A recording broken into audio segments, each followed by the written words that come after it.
বিনিময়ে আমাদের একটা টার্গেট আমরা দিয়েছি যে 180 দিনের মধ্যে লালমনিরহাট জেলা আমরা কি কি কাজ করতে চাই। ব্যারিস্টার হাসান রাজী প্রধান, রুকনুদ্দিন বাবু, আমরা আজকে প্রথম জেলা পর্যায়ের কর্মকর্তাদের সঙ্গে মত বিনিময় করেছি। সেই মত বিনিময়ে আমাদের একটা টার্গেট আমরা দিয়েছি যে 180 দিনের মধ্যে লালমনিরহাট জেলা আমরা কি কি কাজ করতে চাই।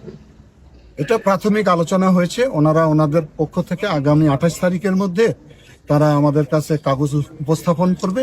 সেই নিরিখে আমরা 180 দিনের মধ্যে অগ্রাধিকার ভিত্তিতে এই কাজগুলো সম্পন্ন করব।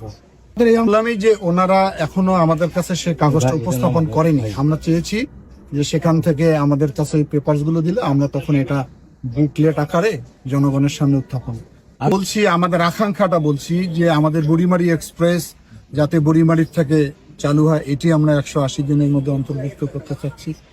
আমরা আরো বিশেষ করে যেখানে মাদক এটাকে নিয়ন্ত্রণের জন্য বলা হয়েছে, ক্যাসিনো নিয়ন্ত্রণ করার জন্য বলা হয়েছে, এবং আমাদের অনেকগুলো কাজ যেগুলো এখন এই মুহূর্তে আমরা প্রশাসনকে জানিয়েছি।